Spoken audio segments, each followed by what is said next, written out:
kafir kebalikan daripada muslim. Muslim taat berserah diri kepada perintah Tuhan. Kafir orang yang ingkar terhadap perintah Tuhan. Makanya Kristen itu disebut kaum kafir. Kalau Nabi Musa itu disebut muslim, Yesus disebut muslim. Yesus dalam Galatia 4 nomor 4, Yesus takluk di bawah hukum Taurat. Artinya Yesus taat kepada hukum Taurat. Jadi Yesus muslim, Musa muslim, karena mereka taat kepada perintah Tuhan yang datang kepada mereka. Bukan perintah Al-Quran dia taati, bukan, tapi perintah Taurat. Orang yang taat pada perintah Tuhan disebut muslim. Sampai sini paham? Itu karangan bebas atau karangan pendek? Mati bijak. Itu kaidah dalam iman kami. Kafir itu ingkar atau menutup diri dari perintah Tuhan. Muslim orang yang membuka diri terhadap perintah Tuhan. Kebalikan, ada baik, ada buruk, ada tinggi, ada rendah, ada besar, ada kecil, ada muslim, ada kafir, gitu. Sampai di sini tidak paham? Aduh, itu Bang Juma ngarang gitu. Ya. Kok ngarang pula? Contoh nih, baca Galatia 2 nomor dengar. 10 detik.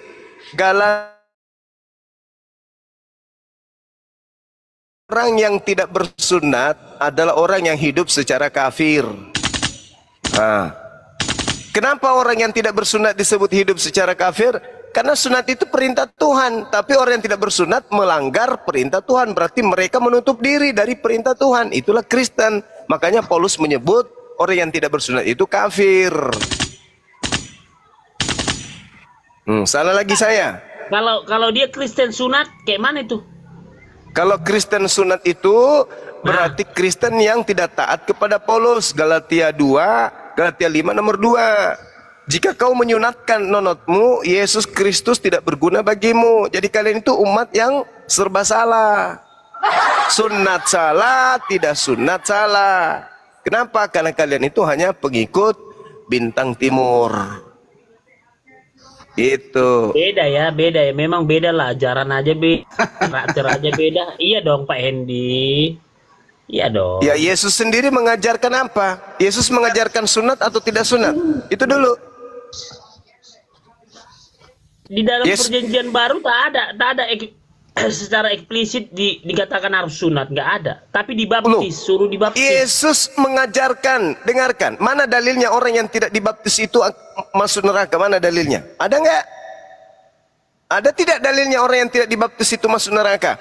Tapi kalau dikatakan orang yang tidak disunat itu masuk neraka, menurut Yesus ada. Matius 5 nomor 19, barang siapa yang tidak disunat dan mengajarkan kepada orang lain untuk tidak bersunat, maka dia akan menempati neraka. Itu dalilnya tuh jelas sekali kok. Itu kan Bang Juma untuk pertobatan, meninggalkan gaya hidup. Mana dalilnya tidak dibaptis tidak selamat? Mana dalilnya? Gimana? Iya. Secara Kristen kan harus dibaptis baru. Ya itu urusan kamu. Kristen ya Kristen aja. Ini berbicara mengenai ajaran Yesus. Kristen kita tahu, umat Islam tahu Kristen itu adalah anti Yesus. Yesus aja dibaptis, kenapa kalian nggak dibaptis? Itu aja. Yesus itu dibaptis karena dia hidup di bawah hukum Yahya atau Yohanes Pembaptis. Nah, sekarang ketika Yesus dibaptis ini untuk pertobatan. Menerima siapa? Menerima Yesus sebagai Tuhan gitu? Enggak. Yesus itu diceritakan kemudian dalam kitab saudara. Kalau dia itu dibaptis. Apa itu pembaptisan? Dia dicelupkan. Dia dibasuh dengan air. Pertanda berarti dia atas nama Bapa, Putra dan Roh Kudus. Masalahnya tadi Bang Juma mengatakan Yesus aja sunat. Nah sekarang Yesus dibaptis. Kenapa kalian? Nah sekarang tolong tunjukkan perintah dari Elohim untuk membaptis. Tunjuk saya sekarang perintahnya mana? Sekarang kan tidak harus diperintah, tapi kan harus kita ikutin apa yang sudah dilakukannya. Lucu kan? Yesus itu dibaptis, ya kan? Mana perintah baptisnya? Tunjukkan. Yesus itu disunat, mana perintah sunatnya? Kejadian 17. Bahkan diancam orang yang tidak disunat untuk dibunuh oleh Tuhan. Kejadian 17 nomor 14. Bahkan haram hukumnya orang yang tidak disunat masuk ke dalam bait suci. Di mana dalilnya? Yeskel 44 nomor 6, 7, 8. Coba. Haram hukumnya, nggak boleh. Tuhan marah semarah-marahnya kalau orang masuk ke dalam bait suci tidak bersunat. Coba kau baca tuh. Tapi karena agama Kristen ini agama anti terhadap perintah Tuhan, maka semuanya dianggap sepele. Nyata-nyata Tuhan mengulang di dalam Bible, jangan ada Tuhan lain di hadapanku. Berarti Tuhan tidak mau diduakan. Tuhan tidak mau kemudian umat manusia itu menyembah kepada esensi yang bukan Tuhan. Coba. Aku adalah Tuhan Elohim. Aku yang membawa kamu keluar dari Mesir. Jangan ada Tuhan lain di hadapanku. Udah jelas kan? Ini tunggu dulu, jangan diperpanjang Bang Juma. Tadi akulah Allah Elohim. Nah sekarang kenapa beda Allah Bang Juma dengan kami? Enggak Elohim. Siapa bilang? Kalau di dalam Tuhannya orang Yahudi, mereka mengenal nama Tuhan itu dengan sebutan yang mereka kenal dengan sebutan El Eroi, Adonai, dan seterusnya. Ada mereka sebut Eloa, ada mereka sebut Elohai, ada Shaddai, Sefaot, ada El, dan seterusnya. Nah, kami umat Islam juga mengenal nama-nama Tuhan itu. Ar-Rahman, Ar-Rahim, Al-Malik, Al-Quddus, As-Salam, dan seterusnya. Sama, tapi kalau di Kristen tidak ada yang kayak gini-gini. Di Kristen itu yang ada hanya Theos, dewa. Itu di Kristen. Semua nama-nama gelar Tuhannya Yahudi diganti oleh Kristen menjadi dewa. Itu di Kristen. Semua nama Tuhan di dalam ajaran orang Yahudi diganti oleh Kristen menjadi dewa. Theos. Nah, sedangkan Tuhan kan mengatakan jangan ada ilah lain, jangan ada sembahan lain di hadapanku. Kristen membuat sembahan baru di hadapan Tuhan bernama Yesus. Sampai sini paham?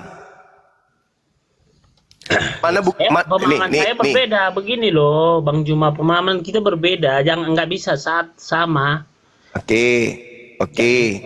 Oke, sekarang begini, coba kamu baca Timotius 2 nomor 5. Apa yang diterangkan di sana? Di dalam kitabmu, di dalam agamamu. Karena Elohim itu esa, dan esa pula Yesus yang menjadi pengantara antara Elohim dan manusia. Sekarang, kok Yesus ini kok jadi esa? Ini siapa Yesus ini kok jadi esa juga dia? Berarti orang Kristen membuat Tuhan baru bernama Yesus. Ada berapa yang esa sebenarnya ini? 1 atau 2? Ya, kan cuma 1. Itu kan satu kesatuan. Dari mana nenekmu yang keberapa yang ngajarin ini satu kesatuan? Satu, Allah itu esa. Kalau esa berarti tidak ada campur aduk. Esa itu berdiri sendiri, tidak sedang bersama-sama dengan yang lain. Itu esa. Shema Israel, Adonai Eloheinu, Adonai Ahad. Itu berarti cuma satu hakikat. Sedangkan dalam ajaran agamamu, melalui makhluk yang mengaku Yesus, membisikkan Paulus, mengajarkan. Karena Elohim itu esa, dan esa pula dia yang menjadi pengantara antara Elohim dan manusia, yaitu Yesus Kristus. Ini orang Kristen mengajarkan membentuk satu Tuhan baru bernama Yesus. Makanya dalam konsep Kristen itu ada 2 yang esa. Dalam 1 Timotius 2 nomor 5 itu. Coba orang gila, hanya orang gila yang bisa menerima esa itu 2. Oke. Esa itu 1.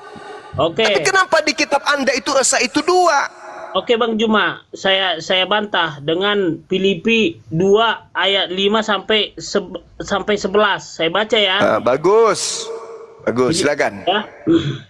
Hendaklah Kak, ini ayat 5. Hendaklah Ya. kamu dalam hidupmu bersama menaruh pikiran dan perasaan yang terdapat juga dalam Kristus Yesus. Yang keenam, Keenam. walaupun dalam rupa Allah, tidak menganggap kesetaraan dengan Allah itu sebagai milik yang harus dipertahankan.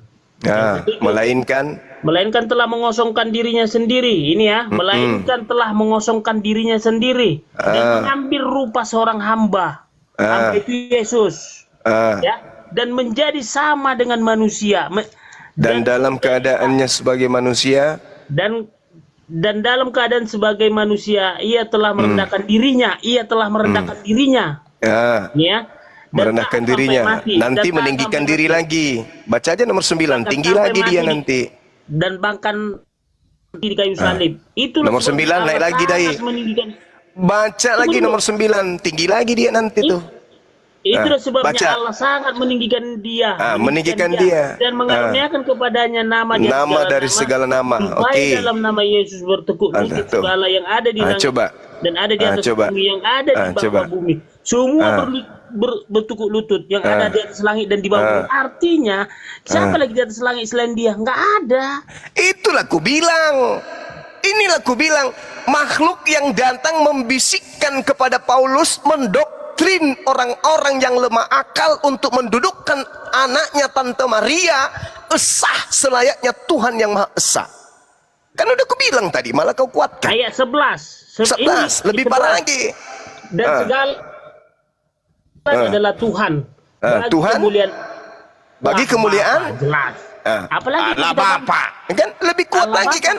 Nah, ini siapa yang mengajarkan Filipi ini kemudian? Paulus kan? Dari mana ilmunya? Dari makhluk yang membisikkan dia, akulah Yesus sang bintang timur kan?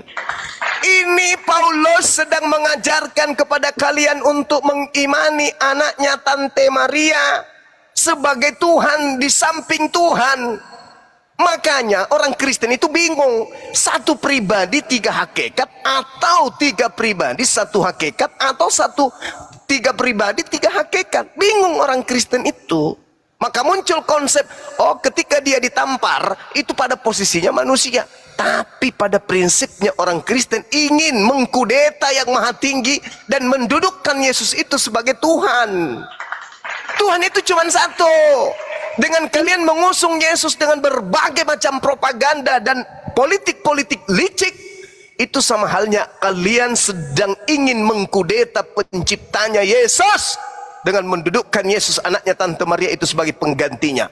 Itu kaidah dalam agamamu, itu yang kalian selubungi selama ini. Itu Tuhan kalian itu cuma satu, yaitu Yesus. Bukan tiga Tuhan kalian itu, satu Yesus. Adapun Bapa, adapun Roh Kudus itu cuman pemanis aja. Anak Tante Maria aja ini yang kalian sembah. Yang kalian sebut Bapa itu Yesus juga. Yang kalian sebut Roh Kudus itu Yesus juga. Kalian ini penyembah anak orang melalui iblis yang ngajarin itu. Kau terlalu jauh. Yesus pernah nggak mengajarkan tentang konsep Trinitas, Tritunggal, Trimurti, Trikekwek? Pernah nggak? Nggak ada. Konsep Yesusnya itu apa? Yesus mendudukkan Sang Bapa sebagai satu-satunya Tuhan. Yohanes 17 nomor 3. Hidup kekal itu adalah mereka dapatkan ketika mereka mengenal Engkau satu-satunya Tuhan yang benar. Dan mengenal Yesus sebagai apa? Tuhan atau utusan Tuhan? Sebagai utusan Tuhan. Berarti 1 Timotius 2 nomor 5, tipuan setan. Satu-satunya Tuhan berarti hanya Tuhan yang esa. 1 Timotius 2 nomor 5, pesan setannya ke seluruh bumi adalah Yesus juga esa lo. Anak Maria juga esa lo. Malah Anda menguatkan dengan Filipi 2. Padahal ini kuburan buat Kristen. Kristen yang suka doktrin, Kristen yang nikmat dengan dogma, membaca Filipi 2, Kolose 2, Roma 2, Roma 3, Roma 1, Galatia 5, itu adalah orang-orang yang suka kali dengan doktrin. Itu bukan doktrin, itu tertulis ayatnya, Bang Juma. Justru ini doktrin. Doktrin itu sesuatu yang tidak masuk akal atau masuk akal. Pokoknya wajib diimani, tak boleh diganggu gugat. Itu doktrin namanya. Karena Bang Juma nggak pernah hadirkan Roh Kudus, makanya La haula wala quwata illa billah. Justru yang kamu sebut Roh Kudus itu adalah makhluk halus yang membimbing kalian kepada neraka dengan mendudukkan anaknya Tante Maria itu sebagai Tuhan. Sekarang kutanya, sederhana aja. Kamu boleh bertanya tentang apapun kepada saya tentang Islam. Setelah ini, saya tanya dulu samamu. Yohanes 17 nomor 3, menurut Yesus, siapa satu-satunya Tuhan yang wajib dikenal itu? Yesuskah? Atau hakikat yang mengutusnya? Yang harus dikenal sebagai satu-satunya Tuhan untuk mendapatkan surga? Kamu jujur. Mau Roh Kudus kah, mau Roh Kudus kah, mau Roh halus, kau panggil itu roh masuk ke dalam tubuhmu, suruh jawab pertanyaan saya. Menurut Yesus, surga bisa didapatkan dengan cara mengenal satu-satunya Tuhan. Satu-satu Tuhan yang dimaksud di situ siapa? Eloa, Abraham, Ishak dan Yakub, atau anaknya Tante Maria? Coba jujur. Apa jawabanmu? Berarti Bang Juma mulai kemarin nggak cerdas-cerdas. Saya kirain dia cerdas, padahal nggak cerdas juga. Sekarang untuk menentukan ente yang cerdas atau justru ente yang tulul, kamu jawab pernyataan Yesus. Hidup kekal itu adalah mereka mengenal engkau satu-satunya Tuhan yang benar. Ya memang Siapa? Satu Ya, Tuhan. ya, oke. Menurut Yesus, satu-satunya Tuhan yang benar itu siapa? Anaknya Maria atau Bapak yang disembah? Oke, Bapak yang disembah oleh Abraham, Ishak dan Yakub. Jawaban Anda apa? Itulah yang disembah Abraham, Ishak dan Yakub. Siapa itu? Anaknya Maria? Elohim Yahweh. Bukan berarti artinya bukan Yesus kan? Itu rekarnasi dia ke bumi turun. Disinilah permainan liciknya iblis. Masakan ada Tuhan pencipta alam semesta berinkarnasi menjadi sanggok bayi? Ini kelicikan iblis, ingin mengkudeta pencipta alam semesta dengan propaganda kelicikan bulus. Gimana ceritanya? Tuhan datang malu-malu kucing. Iya, mama nenen. Itu Tuhan yang begitu ganas, Tuhan yang begitu beringas, melululantahkan kemudian bahteranu hancur semua orang yang ada pada masa itu. Ya, pada saat masa Lot, bagaimana kemudian Sodom Gomora dilululantahkan kemudian. Bagaimana Nabi Musa diutus membunuh semua yang bernapas. Jangan kau biarkan apapun yang punya jiwa. Habiskan, tuntaskan, ratakan dengan tanah. Tuhan begitu kejam kepada orang-orang yang ingkar kepadanya. Tiba-tibanya pada masa makhluk datang, akulah Yesus sang bintang timur. Maka seketika Tuhan menjadi bayi, gitu maksudmu? Tuhan yang begitu dahsyat, Tuhan yang maha kuasa, maha perkasa, melululantakkan para pendosa, tiba-tiba muncul, iya, akulah Tuhan yang dulu sangat kuat, sekarang aku udah bayi, sudah tidak kuat lagi. Kayak gitu. Itu di perjanjian lama, tapi kan keilahiannya kan tetap di surga. Nah, jadi ini yang ngajarin ente siapa? Pernah nggak Yesus mengatakan itu? Dia hanya mengatakan, Bapakku yang ada di surga, Bapakku yang ada di surga, Bapakku yang ada di surga, Bapakku yang ada di surga. Pernah nggak Yesus mengatakan bahwa aku ini adalah Bapa itu sendiri? Pernah nggak?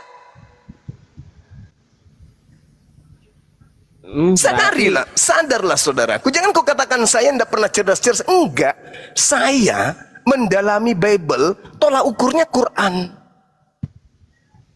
Oke? Saya bukan mengadu antara engkau dan pendetamu, tidak. Tapi keadaan yang harus kamu pahami, bahwasanya di luar Kristen ada umat Islam yang menggunakan tolak ukur kebenaran itu dengan poin akal, insting kebenaran. Kamu boleh mengatakan makanan yang paling enak itu adalah makanan yang ada di rumahmu, tapi kamu tidak pernah merasakan makanan yang ada di restoran. Kalau kami Islam kagak. Kami belajar Quran, belajar Bible. sebagai pembanding, karena kebenaran itu harus diuji, bukan diumpetin. Kebenaran itu harus diuji. Jangan pernah kau mengatakan agamamu benar kalau tidak berani diuji dengan agama yang lain. Itu poinnya. Jangan pernah kau katakan sembahanmu betul kalau kau tidak uji dengan sembahan agama yang lain. Harus. Kebenaran itu tak boleh kemudian lari dari kebenaran. Kebenaran itu tak boleh kemudian diumpetin dari kebenaran. Kebenaran harus yang nomor wahid. Katakan A kalau A, katakan B kalau B. Nah sekarang pertanyaan sederhananya. Yesus datang, kucluk, mengajar penginjilan. Apa yang dikatakan? Hidup kekal itu adalah mereka dapatkan dengan cara beriman, percaya, meyakini bahwa Engkau satu-satunya Tuhan. Pada saat mereka telah meyakini Engkau satu-satunya Tuhan, pada saat itu mendudukkan aku sebagai makhlukmu, ciptaanmu, manusiamu, yang kau utus sebagai duta dan rasul, yang derajatnya jauh lebih tinggi daripada manusia biasa. Aku utusan, aku dari atas, aku bukan dari bumi ini.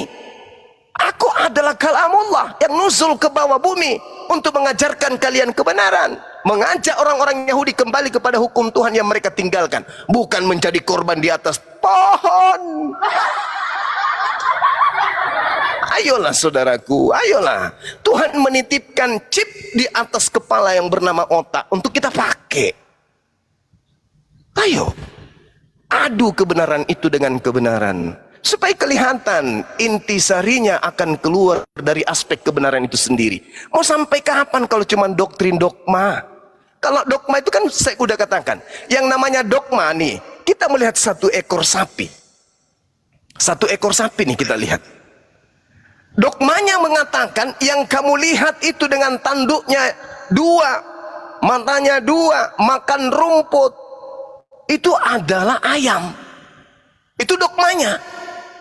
Karena dogma sudah mendarah daging lebih tinggi kedudukannya dalam konsep prosesi ibadah dan keyakinan, maka sapi yang ada di pelupuk mata, mau tidak mau harus dipaksakan menjadi ayam. Maka segala pertanyaan muncul, dan segala akal-akalan sebagai jawaban juga muncul.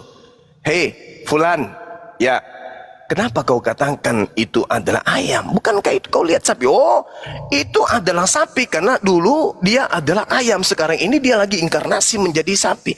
Itu apa muncul kayak gitu? Karena akal-akalan sedang main, sedang didoktrin dengan gemblengan dogma yang tadi. Tapi pada sejatinya manusia kan, orang waras mana yang mengatakan Maria melahirkan sapi? Orang waras mana yang mampu berkata yang keluar dari rahim Maria itu adalah ayam? Pasti mereka kemudian mengatakan dengan akal sehatnya dan hatinya yang jujur, yang keluar dari rahim Maria itu adalah anak manusia. Kenapa bisa berubah menjadi anak Tuhan? Karena dogma, karena doktrin. Itu yang terjadi di agama saudara. Itu yang terjadi. Yang keluar dari lubang hidungnya Maria ingus, yang keluar dari kupingnya conge, yang keluar dari mulutnya luda, yang keluar dari anusnya itu yang keluar dari kelaminnya Tuhan gitu. Jadi gimana ini? Ya, pikirlah sendiri. Jangan tanya saya. Masalahnya di mana? Gini loh Bang Juma, jangan kita mengklaim nanti tersesat ini yang 3.700 orang ini. Oke, anggaplah saya tersesat. Baik, sekarang sekarang saya kasih waktu saudara 1 jam. Bukan. Menjelaskan Yohanes 17 nomor 3, hidup kekal itu adalah mereka mengenal Engkau satu-satunya Tuhan yang benar dan mengenal aku Yesus yang Engkau utus. 1 jam dari sekarang. Yang lain diam. Hitungan ketiga Anda berbicara sepuasnya, membuktikan bahwa konsep masuk surga adalah sesuai dengan Yohanes 17 nomor 3 bla bla bla bla bla. Hitungan ketiga Anda mulai bicara. 1, 2, 3. Mulai. Jangan ini ya, saya katakan sekali lagi kepada ya yang mengaku-ngaku ya saya mengatakan Moses itu nggak agama Islam.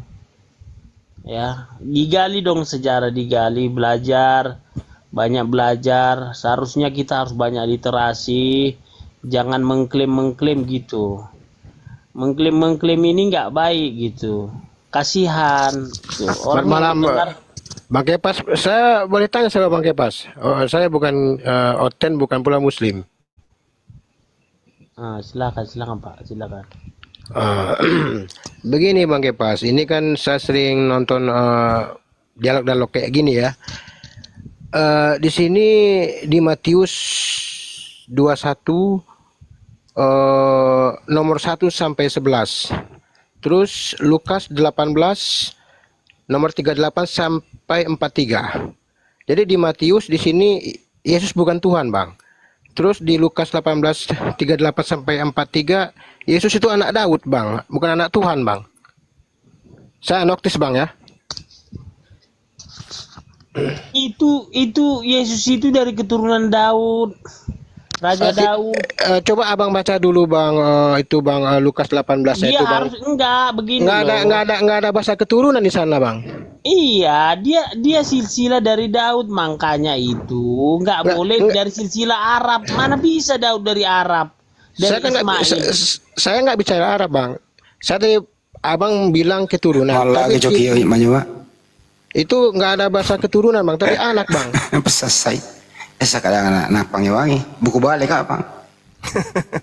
Lanjut. Silakan, Bang, silakan. Naik begini, udah baca aja dulu membaca, banyak aja dulu membaca supaya nggak blunder gitu loh. Ya abang baca, saya kan agnostik, Bang. Ya itu makanya kalau kamu belum memahami, Pak Gabrielnya, siapanya namanya. Jadi begini saya katakan ya, jangan membaca kitab suci Alkitab itu sepotong-sepotong jadi blunder. Ya udah, abang baca aja satu perikop itu, Bang. Nah, selesai nanti.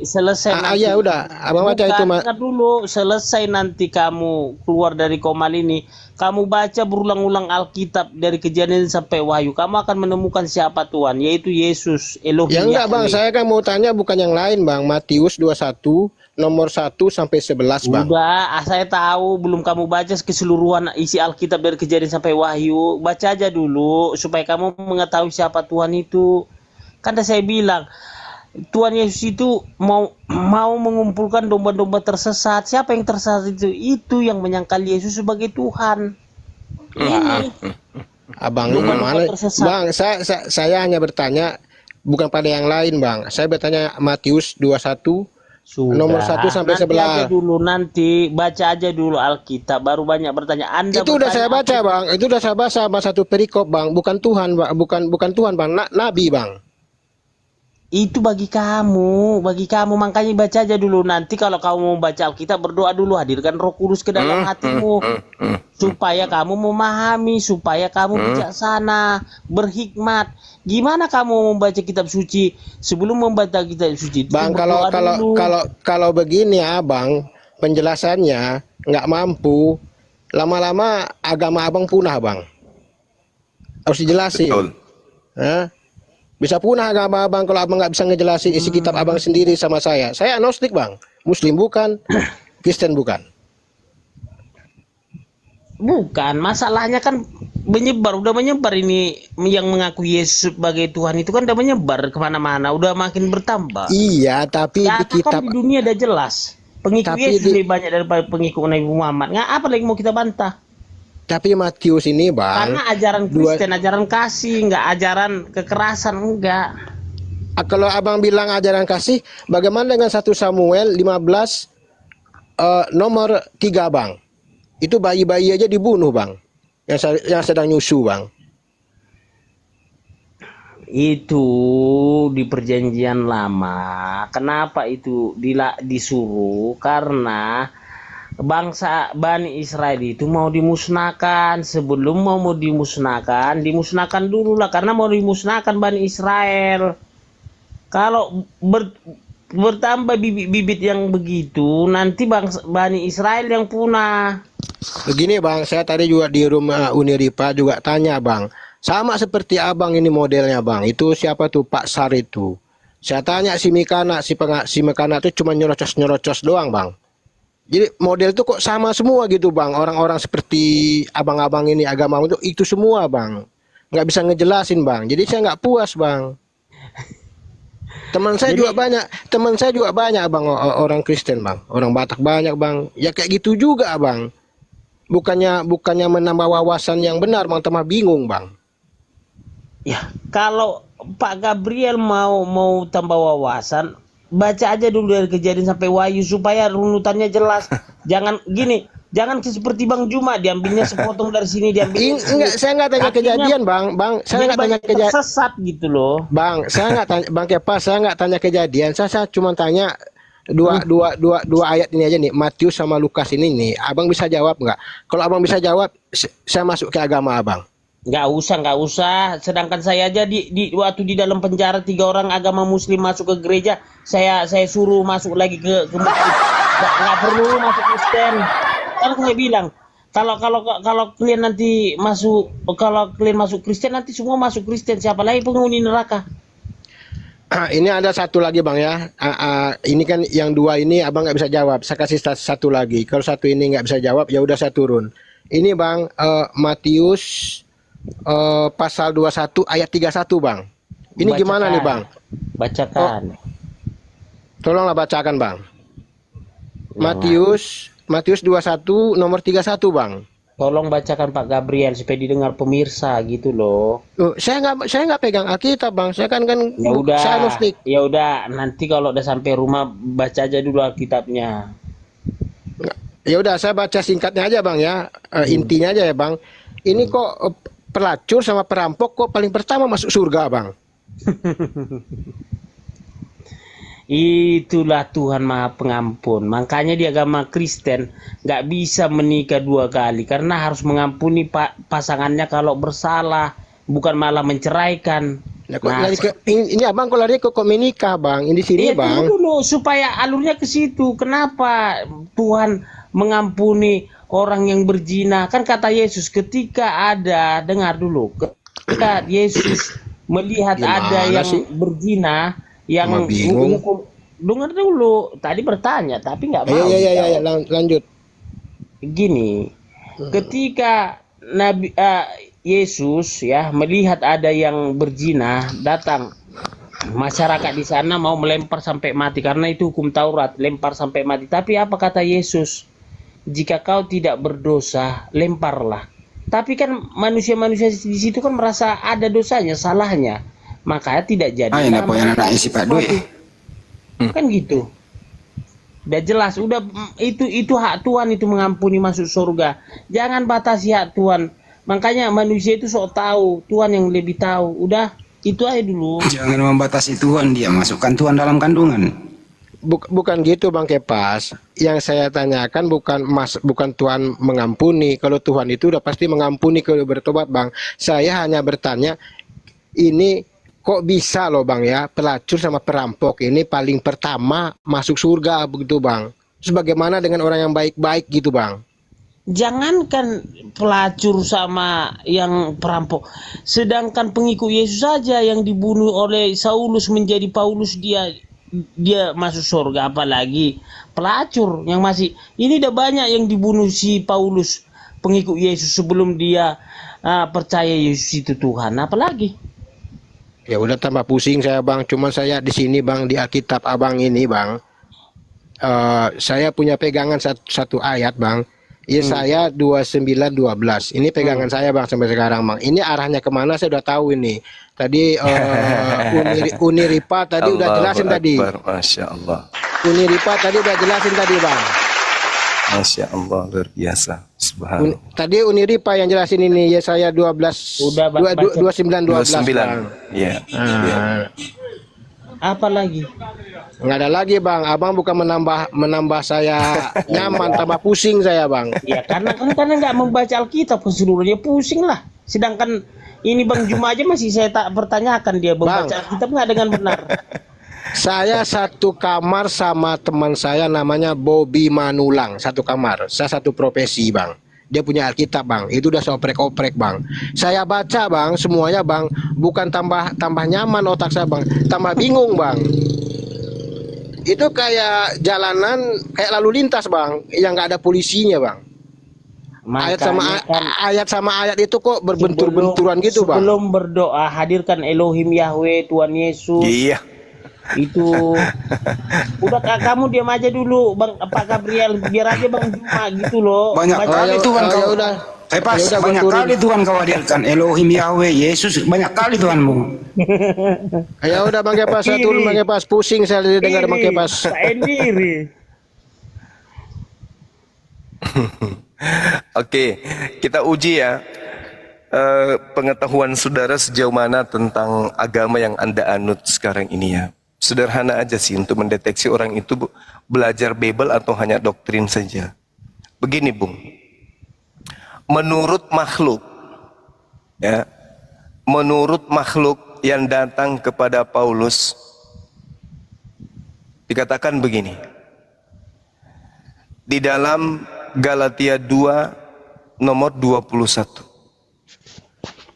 Aku tidak menolak kasih karunia Elohim, sebab sekiranya ada kebenaran oleh hukum Taurat, maka sia-sialah kematian Kristus.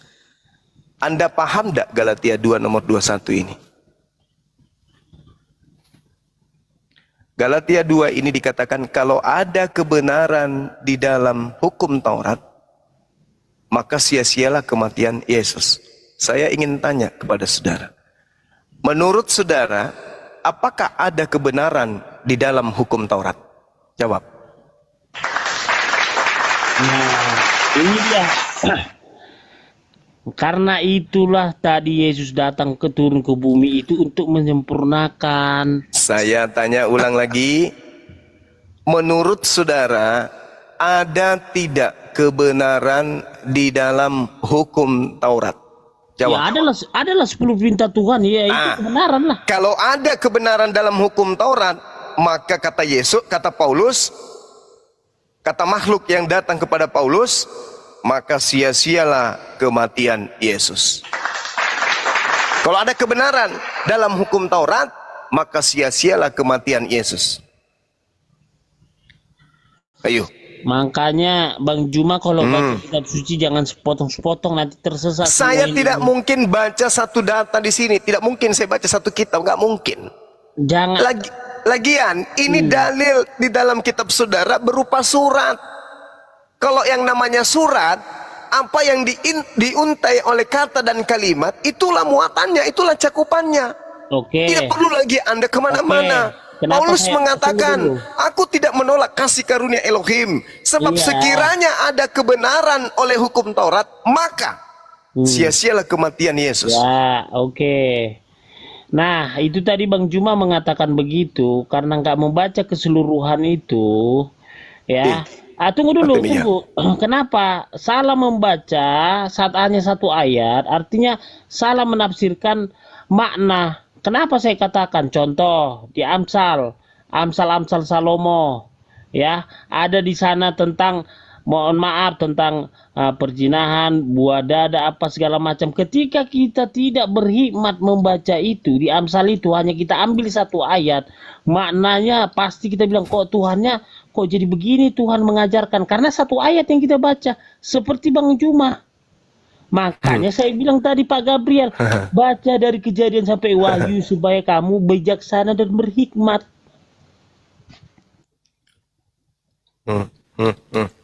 Pas kamu udah baca Kejadian sampai Wahyu? Sudahlah. Ya kau pakai menjawab lah itu. Kau udah baca, kau pakai menjawab lah tuh. Pertanyaannya Bang Juma, pakai. Silakan. Ini tadi saya membacakan surat Paulus Galatia 2:21. Kalau ada kebenaran di dalam hukum Taurat, maka sia-sialah kematian Yesus. Kalau ada kebenaran, Anda mengatakan ada kebenaran. Nah, memang Taurat itu kebenaran. Makanya kemudian bertentangan konsep dan ajaran, instruksi, perintah di dalam ajaran Kristen dan ajaran Tuhan kepada Bani Israel. Anda saja yang tidak mau membuka tabir itu. Contoh misalnya nih, di dalam kitab saudara dikatakan begini, aku tidak menolak kasih karunia Elohim katanya. Sebab sekiranya ada kebenaran oleh Taurat, maka sia-sialah kematian Yesus. Ibrani 7:19, sebab hukum Taurat sama sekali tidak membawa kesempurnaan. Sedangkan di dalam kitabnya orang Yahudi, di Mazmur 19 nomor 7, Taurat Tuhan itu sempurna. Mazmur 19 nomor 7, Taurat Tuhan itu sempurna. Ibrani 7 nomor 19, hukum Taurat sama sekali tidak membawa kesempurnaan.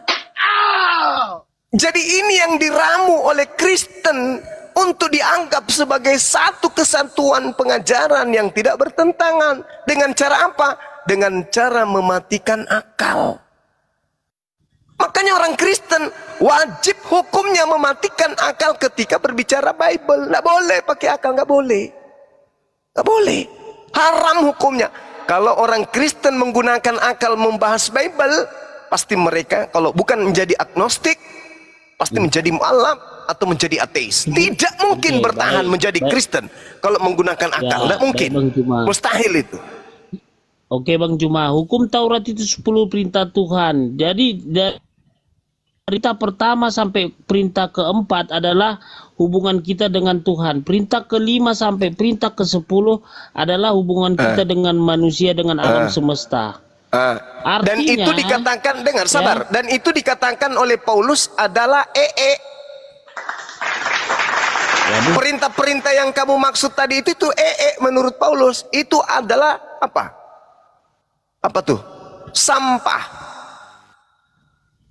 Skubalon.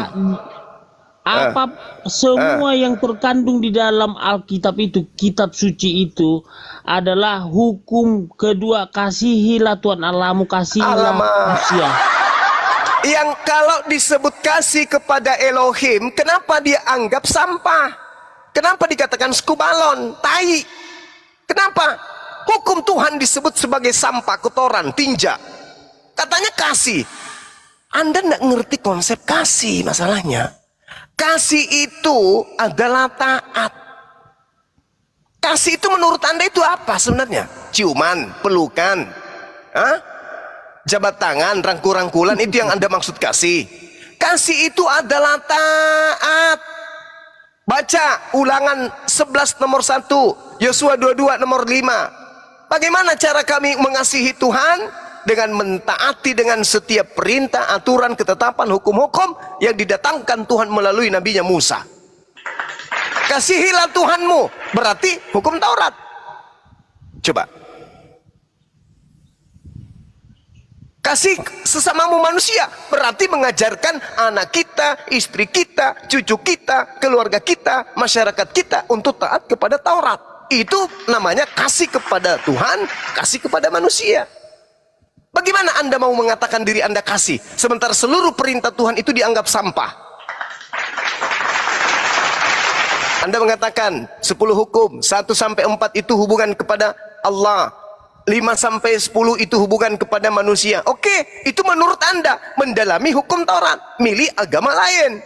Tapi ketika Anda bertemu dengan agama Anda sendiri, apa yang dikatakan? Sekiranya ada kebenaran dalam hukum Taurat, maka sia-sialah kematian Yesus. Apakah betul kematian Yesus itu bagi Anda kesia-siaan? Tidak. Kematian Yesus itu adalah sesuatu yang paling berharga dalam kehidupan saudara. Sehingga Anda menjadikan penyaliban terhadap Yesus itu adalah simbol keselamatan. Artinya, tidak ada keselamatan di dalam Taurat. Tak ada kebenaran di Taurat.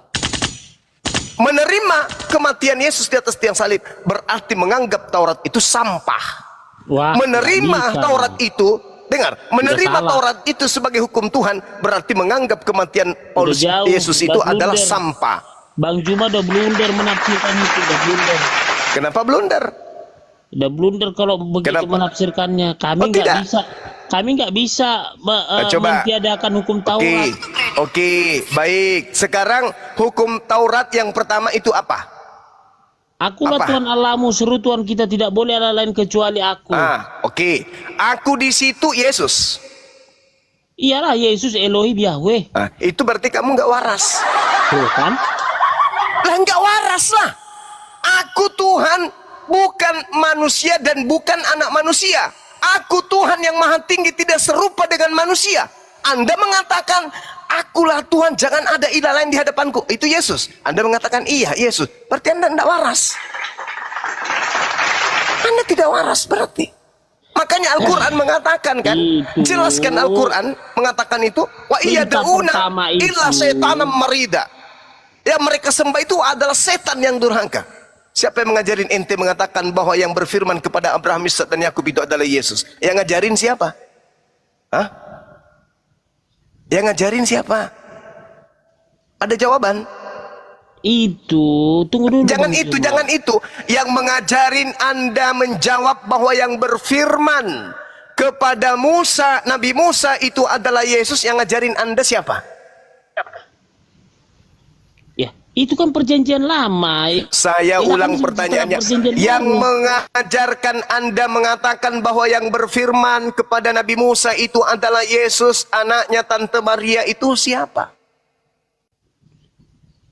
Udah jelas tadi di Filipi tadi. Filipi 2 ayat 11. Berarti yang mengajarkan Anda untuk mengatakan itu adalah makhluk yang mengaku bintang timur kepada Paulus. Betul? Bukan, Yohanes 13 kan ayat 13 sudah jelas. Yesus kan sudah jelas. Akulah Tuhan. Itulah di mana? Di mana Yesus mengatakan akulah Tuhan, itulah aku, di mana? Di Yohanes 13 ayat 13. Loh, di situ dia murid-muridnya menyebut sebagai Tuhan. Junjungan, Sayyid. Beda, bukan Kurios, Tuhan. Mar. Beda. Ini sudah kita bahas, tadi malam kita sudah bahas dan Anda babak belur. Jangan Anda mengulangi kesalahan yang kedua. Jangan. Rasa Tuhan dan rasa Tuhan itu berbeda. Tuhan Prabowo dan Tuhan Prabowo itu berbeda.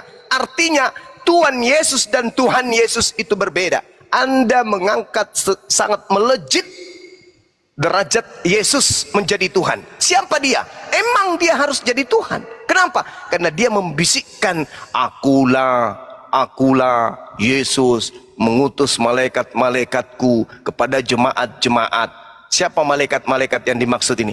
Pendeta dan pastor. Malaikat-malaikatnya Yesus itu pendeta dan pastor. Itu pasukan-pasukannya Yesus itu kalian. Yesus yang mana dulu? Yesus yang mengaku bintang timur. Akulah Yesus mengutus malaikat-malaikatku kepada jemaat-jemaat. Aku tunas Daud sang bintang timur. Itu siapa bintang timur ini? Helal bin Zakar. Siapa dia? Lucifer. Makanya ketika saya tanya, Anda mengatakan, akulah Tuhan, tidak ada Tuhan di luar aku. Yesaya 45 nomor 6, Yesaya 46 nomor 5. Hendak dengan siapa engkau pesandingkan aku hingga aku sama. Yesaya 44, Yesaya 43 nomor 10. Engkaulah saksi-saksiku, tidak ada Tuhan yang dibentuk sebelum aku dan tidak ada Tuhan yang dibentuk setelah aku. Lalu siapa yang ngajarin ente mengatakan bahwa Tuhan yang datang pada Nabi Musa itu dibentuk menjadi daging bayi? Yang ngajarin ente siapa? Ada jawaban? Ya itulah tadi yang disebutkan di dalam Filipi. Itulah yang tadi yang disebutkan di dalam Yohanes. La haula wala quwata illa billah. Beruntunglah Bung, kamu bertemu dengan kami ini apologet sebelum engkau meninggal. Artinya Anda punya peluang, punya ruang untuk kemudian meninggalkan ajaran itu. Bandingkan dengan orang-orang yang sebelum ada internet, ada TikTok. Jadi bagaimana Kristen. ini Bang Juma? Ya, Sedangkan bagaimana dalam penjara, terserah di Anda. anak Pak Ustadz aja mau masuk Kristen. Anak Pak Ustadz, Bang Kepas, aku mau masuk Kristen katanya. Jangankan anak Pak Ustadz, banyak bersebaran Ustadz-Ustadz. Saifuddin Abraham. Siapa lagi? Muhammad Yusua, Yasin Yusua. Siapa lagi? Iksan Palopo. Banyak Ustadz-Ustadz. Ustadz-Ustadz Lucifer. Banyak orang yang tidak bisa Al-Quran. Itu jangan Anda bandingkan diri Anda dengan mereka, jangan. Sekarang ini kebenaran. Wa qulil haqqu min rabbikum. Kebenaran sudah ada depan Anda. Tidak ada kebenaran depan Anda. Masakan ada orang mengajarkan tak ada kesempurnaan di dalam hukum Taurat. Sementara Mazmur mengatakan Taurat Tuhan itu sempurna. Loh, yang mana yang harus kita dengar ini? Kalau dalam Al-Quran jelas sekali, surah Al-Araf, Allah Subhanahu wa Ta'ala menjelaskan kemudian kepada kami umat Islam bahwasanya Nabi Musa diutus kemudian untuk mengajak kaumnya berpegang teguh kepada hukum Taurat. Fahuzha biquwa wa'mur qaumaka ya'huzu bi ahsaniha sa'urikum daral fasiqin. Berpegang teguhlah kepada hukum Tauratku itu, dan suruhlah umatmu, kaummu Bani Israel, berpegang teguh kepadanya dengan sebaik-baiknya. Oke, baik. Kalau memang di Islam itu, Bang Kepas, saya mau tanya satu lagi, boleh nggak? Yesus, tunggu dulu. Ini sama Bang Juma, tunggu dulu. Kalau, oke, kita bilang dulu, Yesus itu nabi. Kenapa Bang Juma nggak mau dibaptis? Yesus, oke, nabi lah dulu kita bilang, gak usah Tuhan dulu. Kenapa Bang Juma nggak mau dibaptis? Dia kan dibaptis, Bang Juma nggak mau dibaptis. Gimana sih? La haula wala quwata illa billah, Bung. Kamu ngerti arti baptis? Baptis itu pembasuhan. Poinnya mengikuti. Apa? Yesus tidak pernah Tadi kan membaptis Bang satu Juma manusia. mengatakan tadi. Saudara. Iya, Syarat Yesus gak ada membaptis manusia. Syarat menjadi Kristen itu baptis. Oke? Artinya kalau mau menjadi Kristen, orang itu harus dibaptis. Yesus tidak pernah membaptis satu manusia pun. Berarti Yesus tidak pernah mengkristenkan satu manusia pun. Sekarang Anda minta saya jadi Kristen gitu? Hah? Bukan, jadi begini, tadi kan dibilang Bang Juma. Anda kan minta saya dibaptis. Bukan, ikuti. Tadi kan contoh seperti sunat, ikutin. Nah, Yesus sujud. Kita kan kemarin kan udah bicara, Yesus sujud, mau berdoa kepada Allah. Nah, sekarang Yesus dibaptis Yohanes. Sekarang Bang Juma kenapa nggak mau dibaptis? Saudaraku, cakupan daripada pembaptisan yang sebenarnya kalau Anda mau jujur, baptis dalam 3 nama itu Bapa, Anak, Roh. Bapa satu-satunya Tuhan, Anak adalah Rasul Tuhan, Roh di sini adalah malaikat Tuhan. Itu tak salah sebenarnya. Yang jadi masalah sekarang karena 3-tiganya Anda tuhankan. Kalau baptis itu adalah pembasuhan umat Islam, saya nih, jangan bawa umat Islam, saya setiap saya mau ibadah saya pembasuhan. Oke? Pada saat saya pembasuhan, saya ingin menghadap kepada Tuhan saya. Item-item sampai konsep ketuhanan itu ada pada diri saya melalui 3 tangga. Dari Allah ke Roh Kudus, dari Roh Kudus ke baginda Rasulullah Muhammad sallallahu alaihi wasallam. 3. Udahlah, masa jadi wudhu jadi baptis? Kan harus di atas nama Bapa, Putra dan Roh Kudus. Kok wudhu jadi ini baptis? tadi saya sudah mengatakan kepada saudara, Allah, Roh Kudus, Nabi Muhammad sallallahu alaihi wasallam memenuhi syarat itu. Pembasuhan kan, baptis itu kan pembasuhan, baptiso. Paham ya? Hanya saja Kristen menganut baptis yang tidak berasas daripada pengajaran perjanjian lama, tapi mengambil dari ajaran Yunani. Sehingga harus seperti itu, dicelupin, dimasukkan ke drum, basah tembakaunya. Padahal orang Yahudi melakukan prosesi seperti itu pentahirannya, membasuh tangan, membasuh kaki, membasuh wajah, melepaskan alas kaki, masuk ke rumah ibadah. Itu nilai itu berubah di Kristen. Wah, tiba-tiba dicelupin di drum, ditenggelamkan di laut. Mana ada yang kayak gitu-gitu?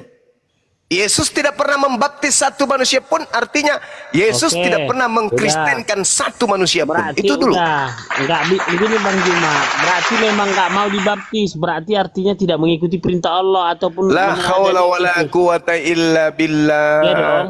Kedua, Yesus tidak pernah membaptis. ngapa Yesus membaptis? Dia kan makanya dibilang, kan kata Yohanes, baptislah aku, Kan aku enggak baptis layak syarat jadi Kristen kan dibaptis. Yesus tidak pernah membaptis, berarti Yesus tidak pernah mengkristenkan. Nanti Berarti dulu, Bang Kristen Juma, ini bukan ajaran Yesus. Ini bukan masalah mengkristenkan, bukan. Tadi Bang Juma membilang Yesus disunat, iya. Yesus sujud, iya, jelas, iya. Terus Yesus dibaptis, Bang Juma nggak mau dibaptis. Yesus itu dibaptis tidak sama seperti baptisnya Kristen. Coba, Yesus dibaptis dalam nama siapa? Kutanya dulu kau. Iya. Kaku. Bukan kaku. Saya tanya, Yesus dibaptis dalam nama apa? Allah lah. Ya, Allah. Kristen dibaptis dalam nama siapa? Allah Bapa Putra dan Roh Nah, Kudus. sama ndak? Ya karena kita kan harus mengakui bahwa Yesus itu pernah dibaptis. Makanya kita Tuyul. Aduh gawat nih, gawat. Gawat, justru memang gawat. Kau mengajarkan sesuatu yang berbeda dengan baptisannya Yesus. Bukan. Yesus dibaptis Gini dalam loh. nama Bapa. Kristen dibaptis dalam nama Bapa, Anak, Roh. Bang Juma, sekarang saya tidak mau bertentangan apa yang dibilang Bang Juma. Bang Juma mengatakan Yesus disunat, betul. Yesus sujud menyembah Allah, betul. Yesus dibaptis. Terus Bang Juma nggak mau dibaptis. Nah, di sini konsepnya salah. Saudara, saya ini bukan pengikut Yesus. Kalau Anda mau jadi pengikut Yesus, silakan Anda dibaptis dengan satu nama saja, yaitu Allah. Nah, pertanyaannya udah dibaptis nggak atas nama Allah, Yahweh Elohim?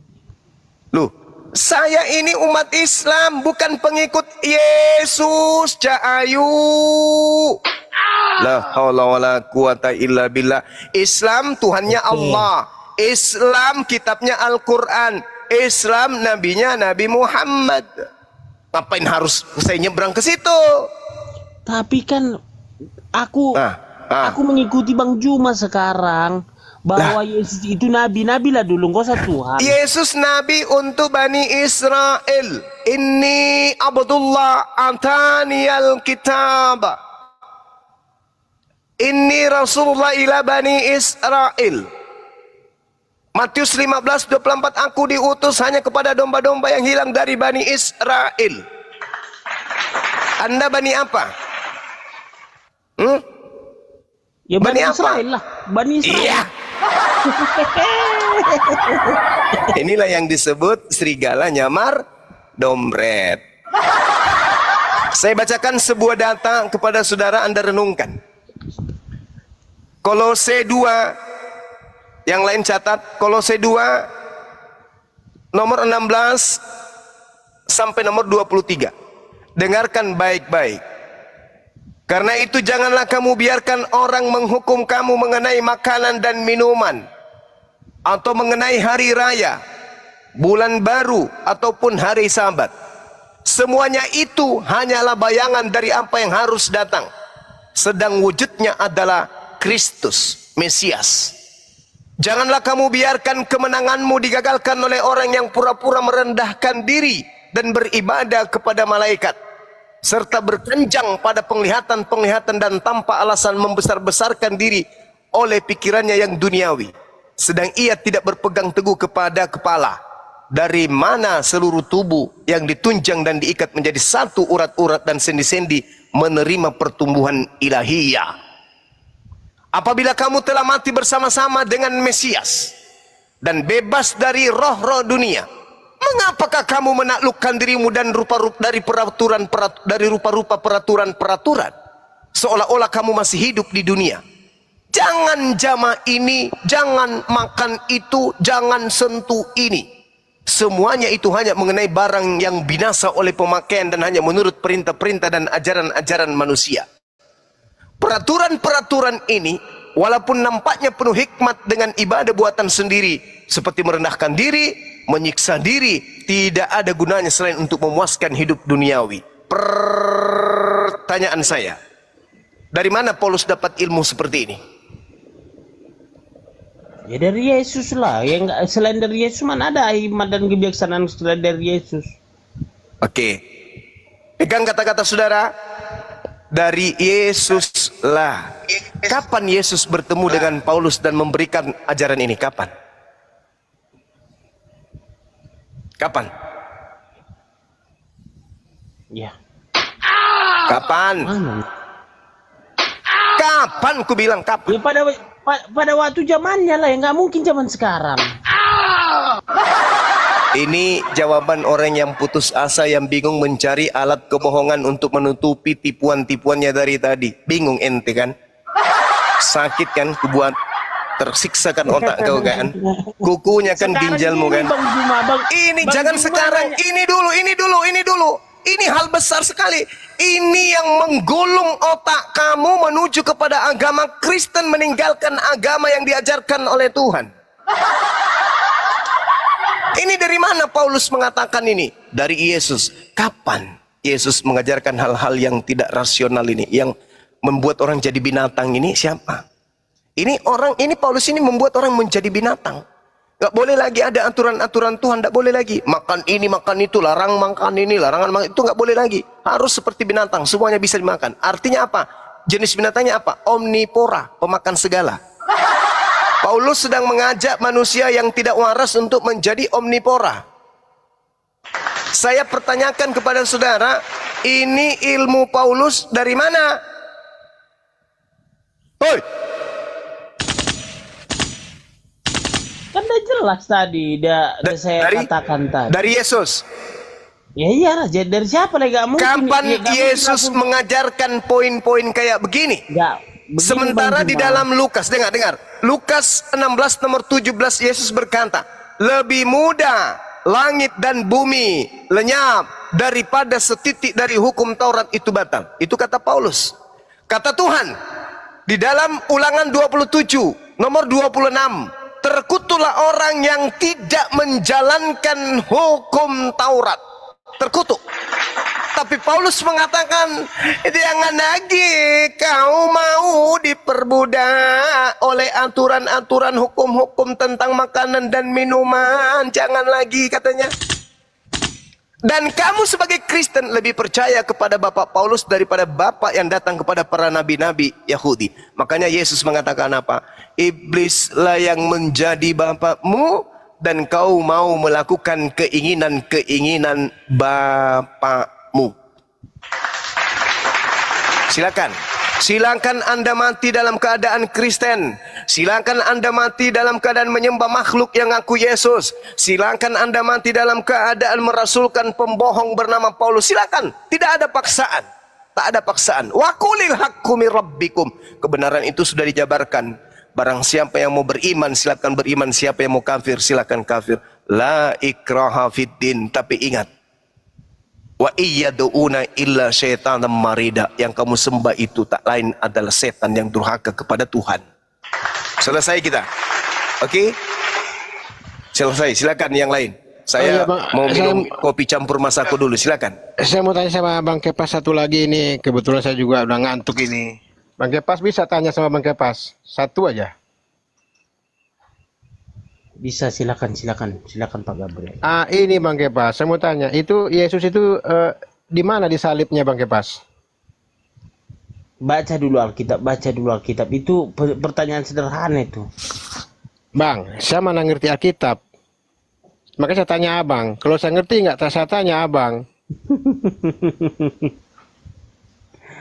Bang Gabriel ini pura-pura gak tahu, jangan pura-pura. Makanya terkadang yang nggak Abang nggak usah mengalihkan pembicaraan Bang. Saya bertanya kepada orang yang tahu. Kalau saya tahu, ngapain saya tanya Abang? Langsung aja saya bacakan tadi ya kan. Karena saya nggak tahu, makanya saya tanya Abang. Kenapa nanya penyaliban? Kenapa lagi? Ini asal saya masuk di dalam koma ditanya kenapa Tuhanmu disalib? Saya kenapa tidak Tuhanmu mati? Kenapa mati 3 hari? Kenapa Bang, saya nggak tanya penyaliban, Bang. Di mana tempatnya Yesus itu disalib? Tempatnya, Bang. Emangnya penting bagimu? Udahlah.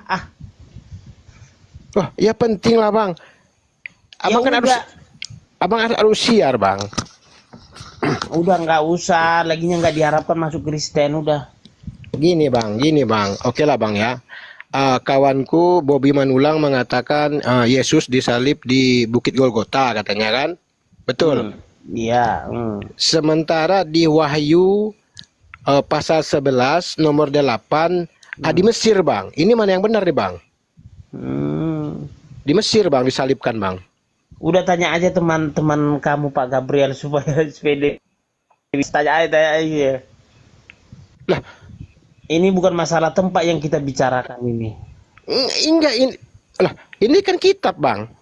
Kitab abang, kitab suci bang. Iya, ini mengenai siapa Tuhan, bagaimana masa depan Tuhan, kapan Tuhan. Bukan itu yang saya tanya bang, bukan itu bang. Saya kan agnostik bang ya.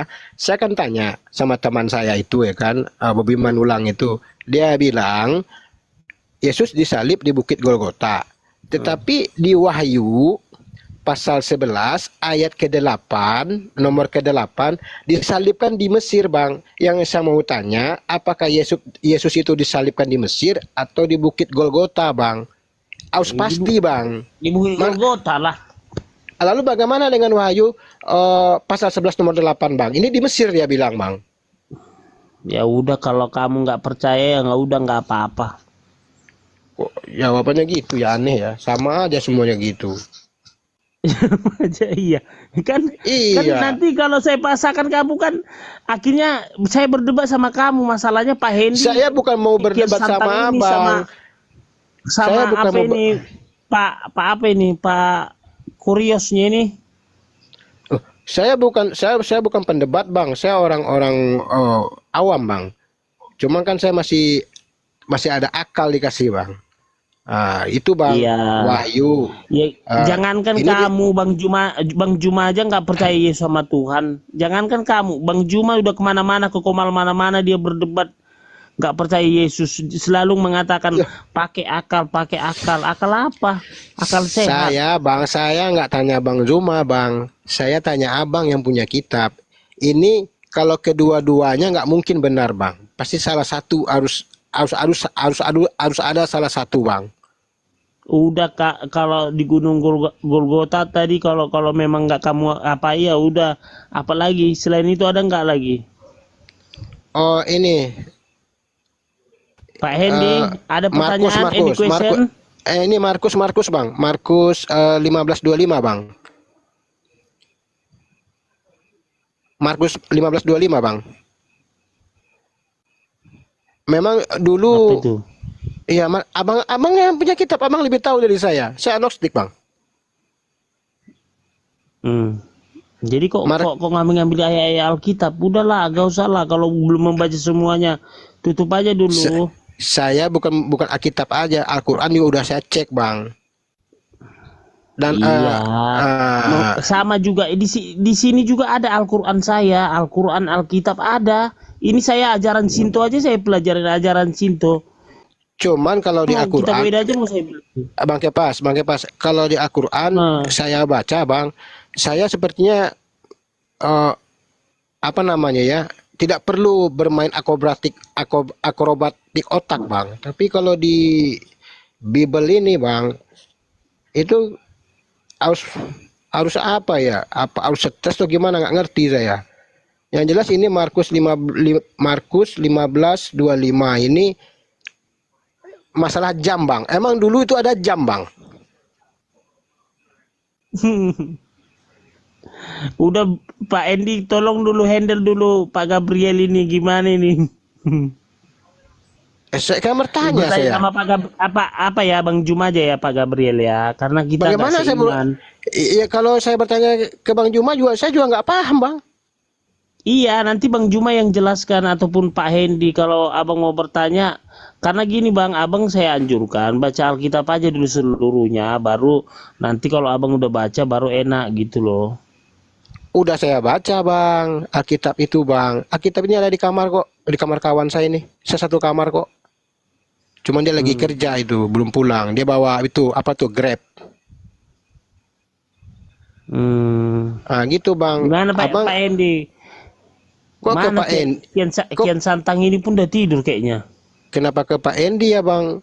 Abang kan, saya akan bertanya kepada Abang, kenapa Abang lempar ke Pak Endi Bang? Nggak gitulah Bang, nggak sportif Abang itu. Ah, ya udahlah, Abang berarti nggak bisa jawab Bang ya? Ya oke lah.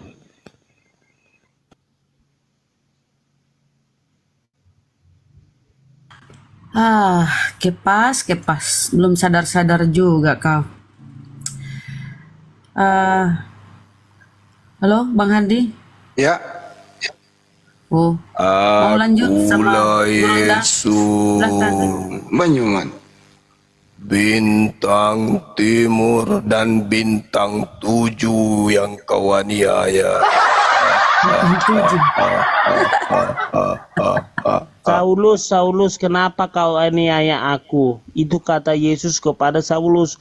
Karena Saulus banyak membunuh pengikut Yesus yang menyebarkan bahwa Yesus itu Tuhan. Saulus, kenapa kau aniaya aku? Makanya Saulus buta. Matius 12:22, orang yang kerasukan roh jahat itu buta. Orang nggak buta matanya nih, tiba-tiba kedatangan roh jahat itu bisa jadi buta. Paulus mengalami itu. Siapa nabi di atas muka bumi ini yang kedatangan Tuhan tiba-tiba buta? Siapa? Nabi Adam kagak, Nabi Abraham kagak, Nabi Nuh, Nabi Lut, Nabi Daud, Nabi Musa, Salomo, Yesus, tak ada yang buta.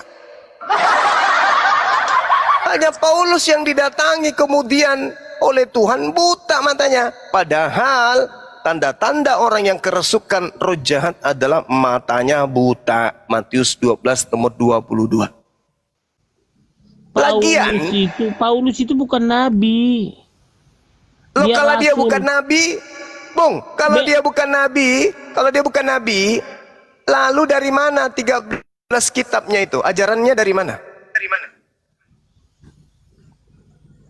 Dari mana karangan ini? Kalau bukan nabi, berarti bukan pewahyuan, bukan ilham. Ya mana bisa saya katakan Rasul Paulus nabi? Namanya ada Rasul Paulus. Kalau dia bukan nabi, lalu dari mana 13 buku ini dia dapat isinya, ajarannya? Dari mana?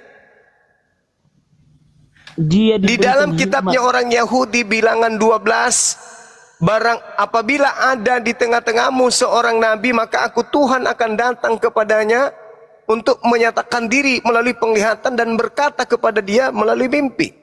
Nah, ini tulisan-tulisan Paulus ini perkataan Tuhan atau bukan? Kalau itu tulisan perkataan Tuhan, berarti dia nabi.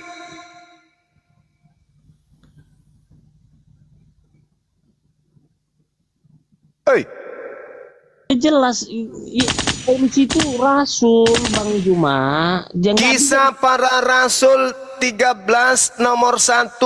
Di Antioquia ada beberapa nabi, di antaranya Saulus.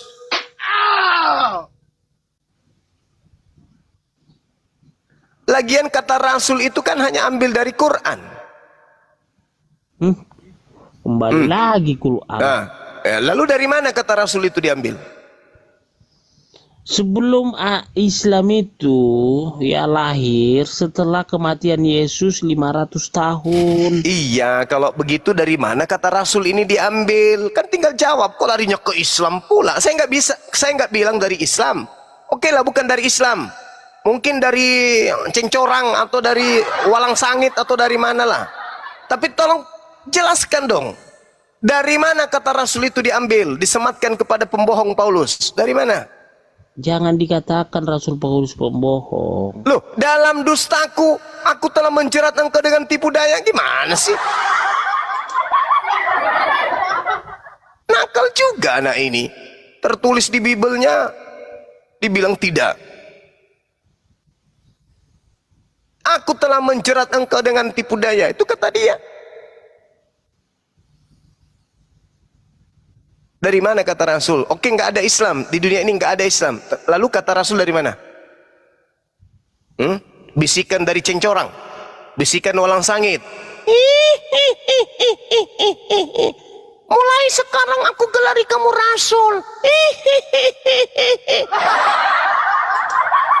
Dari mana kata Rasul? Oke, nggak ada Islam. Islam belum muncul lah sampai hari ini. Lalu kata Rasul lain dari mana?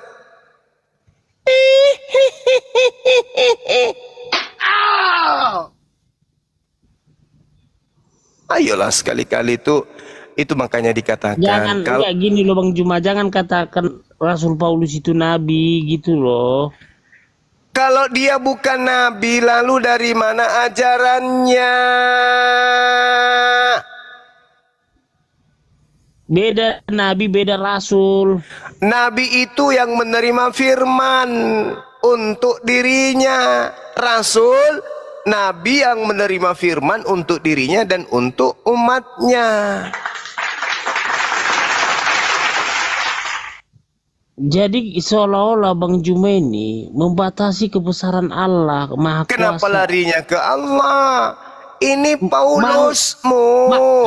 Mau Tuhan langsung datang ke Rasul Paulus, langsung datang ke, itu bukan harus melalui nabi lagi. Jangankan melalui nabi, dia aja langsung. Kalau Tuhan datang kepada seseorang memberikan wahyu, maka orang itu nabi.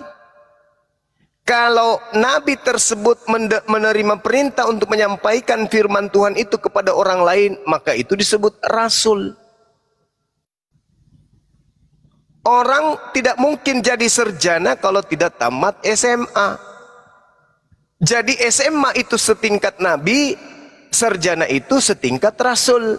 Bagaimana mungkin Paulus jadi rasul kalau tidak jadi nabi dulu? Bagaimana mungkin Paulus jadi S1 kalau dia tidak tamat SMA dulu? Kalau dia tidak pernah tamat SMA lalu jadi rasul, berarti dia rasul palsu, alias nabi palsu, alias sarjana palsu, alias ijazah palsu, alias kitabnya kitab palsu, agamanya agama palsu, Tuhannya palsu, kitabnya palsu. Mau tidak mau harus jadi nabi kalau mau menyatakan diri sebagai penyampai firman. Tidak boleh tidak.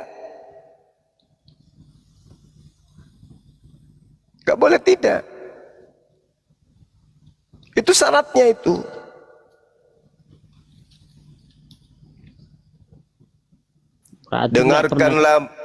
Dengarkanlah perkataanku ini. Jika di antara kamu Juma, siapa ini yang tersesat? Saya atau Bang Juma? Yang tersesat itu yang mengikuti Paulus pastinya.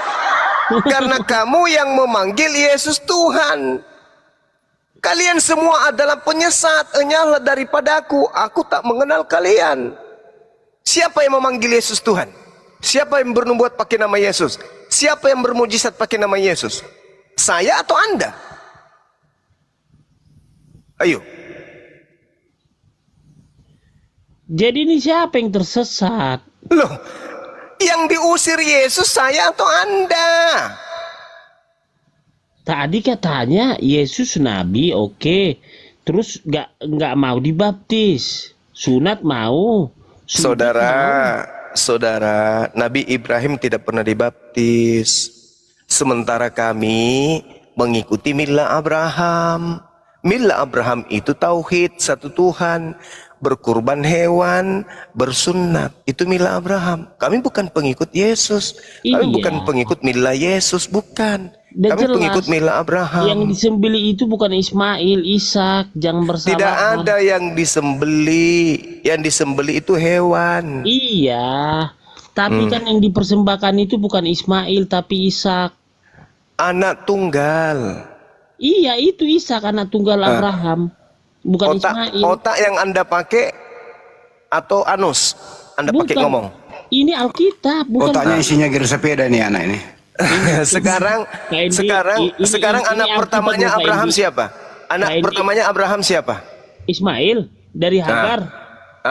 Anak antara Ishak dan Ishak, antara Ismail dan Ishak, siapa yang pernah menjadi anak satu-satunya? Ya yang diakui Ishak lah.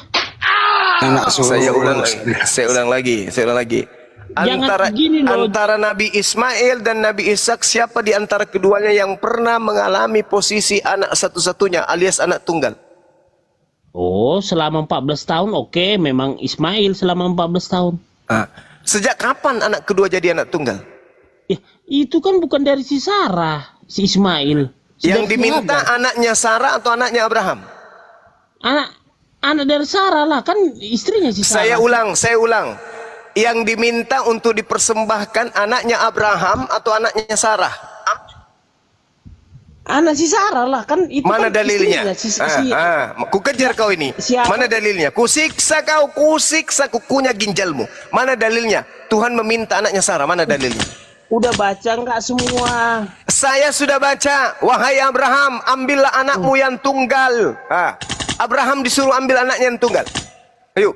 Ya itu si Ishak diambil. Bagaimana ceritanya? Anaknya Ishak itu adalah anak yang keduanya. Yang anak tunggal itu adalah Ismail. Ayo. Waduh. Salah. Bibelmu yang salah atau otakmu yang perlu diperbaiki? Gimana tadi mengimani perjanjian lama, sekarang dibilang salah Bibel? Saya tidak mengatakan salah, saya cuma bertanya samamu. Anak yang diminta anaknya Abraham, berarti anaknya Abraham ada dua. Yang mana di antara keduanya yang pernah duduk sebagai anak tunggal? Anak Abraham itu 3, Ishak. Siapa ya? Mulai. Nggak usah urus itu. Yang pernah duduk sebagai anak tunggal itu adalah Ismail. Ishak tidak pernah duduk sebagai anak tunggal.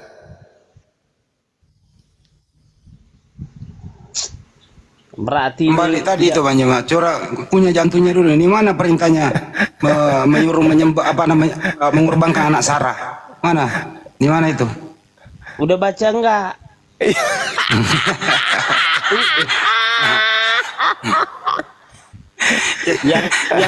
yang mau dikorbankan, yang diminta itu anaknya Abraham, bukan anaknya Sarah. Saudara Kepas, kalau kau ada di sini, aku ambil botol aqua yang sudah kosong, ku bakar, lalu ku tetesin sedikit-sedikit di kukumu itu, supaya otakmu itu bisa encer. Masakan ditanya anak tunggal yang diminta itu anaknya Abraham. Kenapa bisa berubah jadi Ishak? Karena itu kitabmu kitab terjemahan. Mana kitabnya Nabi Musa yang betul? Mana? Tunjukkan.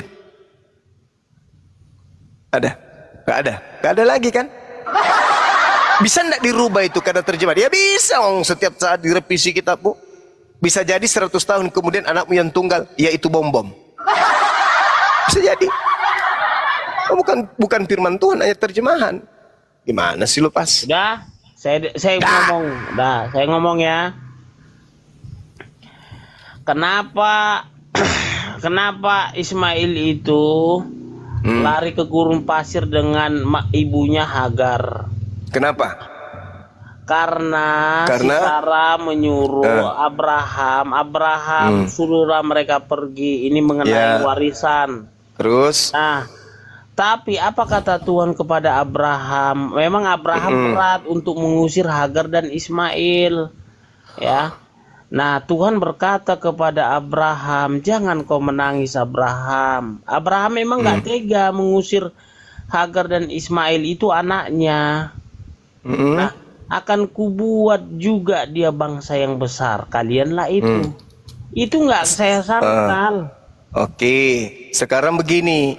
Kalau Nabi Ismail dan ibunya tidak diusir, lalu siapa yang akan kemudian menggenapi Ulangan 33 nomor 20? Mengenai apa? Menggenapi apa nih? Nah, berkatalah dia, Tuhan datang dari Sinai. Nabi Musa terbit kepada mereka dari Seir. Yesus, Nabi Isa Dan ia nampak bersinar dari pegunungan Paran, Nabi Muhammad. Dan datang di tengah-tengah 10.000 orang yang suci di sebelah kanannya. Nampak kepada mereka api yang menyala. Siapa yang pernah membawa pasukan 10.000 orang suci? Artinya orang bersunat. Untuk menaklukkan suatu wilayah. Siapa? Siapa? Makin menyimpang. Makin menyimpang. Anda kan bertanya. Anda bertanya. Apa alasan Tuhan kemudian melakukan hal yang terjadi terhadap Nabi Ismail? Karena Tuhan punya rencana. Tuhan punya rencana ke depannya. Makanya di dalam Yeremia 29 nomor 11 dikatakan, aku tahu tentang rancangan-rancanganku tentang kalian, yaitu rancangan Islam, damai sejahtera. Baca tuh. Tuhan sudah merencanakan semua rancangan-rancangannya tentang Islam. Makanya dikatakan, berkatalah ia, Tuhan datang dari Sinai dan terbit dari Seir dan nampak bersinar dari pegunungan Paran. Paran itu di mana? Arab. Dan dari tengah-tengah puluhan 10.000 orang kudus, di sebelah kanannya nampak kepada mereka api yang menyala. Apa api itu? Hukum siapa? Hukum Tuhan yang harus ditegakkan untuk membakar semua hukum jahiliyah di atas muka bumi ini. Itulah agama Islam. Jadi, Rasulullah Muhammad sallallahu alaihi wasallam menaklukkan kota Mekah dengan membawa 10.000 pasukan dari Madinah.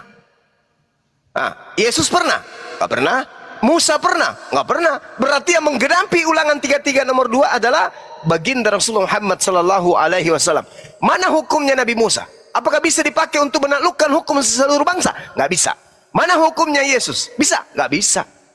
Hanya hukum Nabi Muhammad yang bisa digunakan untuk menaklukkan alam semesta ini.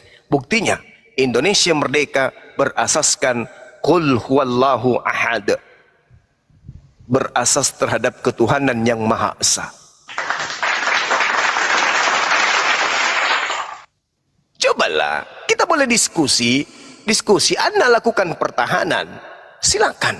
Tapi ya, masa perang saya bawa pedang, kamu cuman bawa lidi? Masalahnya, lidinya pun cuman sepanjang 3 cm.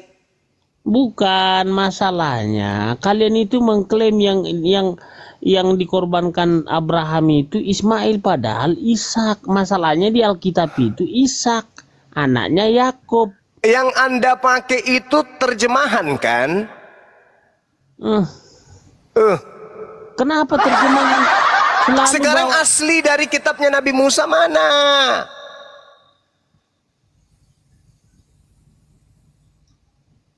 Jadi ini Mana? Alkitab ini palsu. Itu asli terjemahan yang sudah dirubah-rubah, asli itu. Aduh. Tapi bukan kitabnya Nabi Musa. Nabi Musa menerima kitab pakai bahasa Indonesia.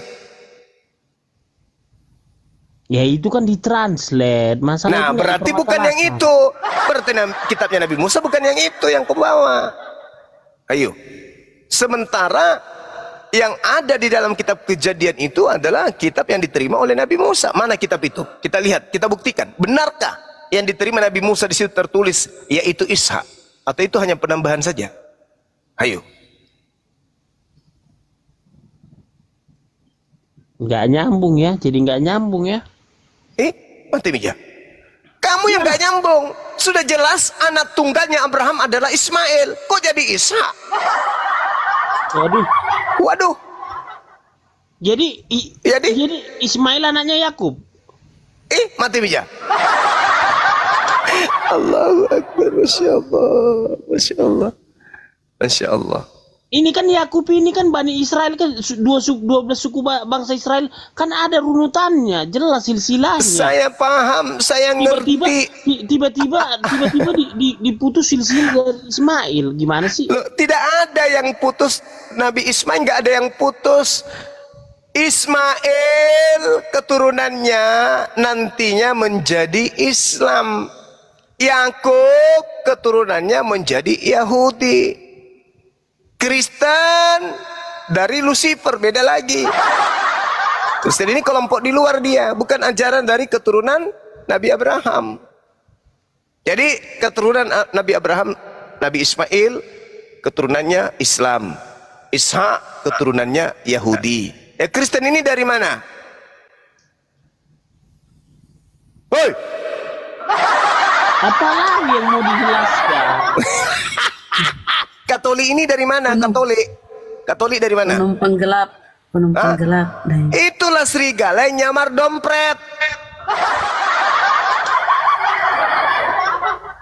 Itu Ishak dengan abangnya Ismail.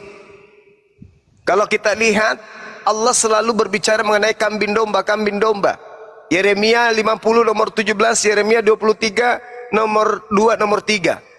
Aku marah kepada gembala-gembala karena mereka telah menceraikan kambing dombaku. Nah, itu ada dua tuh. Kalau kita mau gunakan sederhananya, Ismail adalah kambing, Isa adalah domba, Kristen adalah serigala. Begitu, Bung. Polanya itu gitu. Nabi Ismail keturunannya enak ya, asal-asal mengklaim aja ya. Islam. Loh, bukan mengklaim. Sekarang saya tanya samamu. Islam itu berasal dari keturunan Nabi Ismail. Yahudi, Nasrani berasal dari keturunan Ishak. Sekarang Katolik dan runutannya ke bawah itu berasal dari mana? Jawab. Jadi 12 suku Bani Israel itu mana? 12 suku Bani Israel itu Mereka kan sudah terpecah. Yahudi, Nasrani. Sekarang Kristen Katolik ini siapa?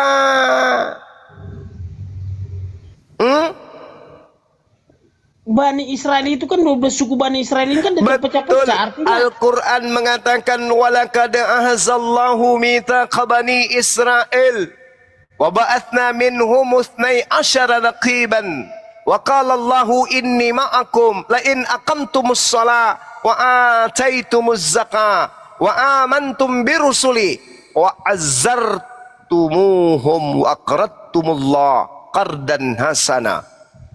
Aku tahu, saya ngerti Allah memilih ke-12 suku dari Bani Israel untuk kemudian menerima titah pengajaran Tuhan kepada mereka, yaitu ajaran Tauhid, Millah Abraham, satu Tuhan.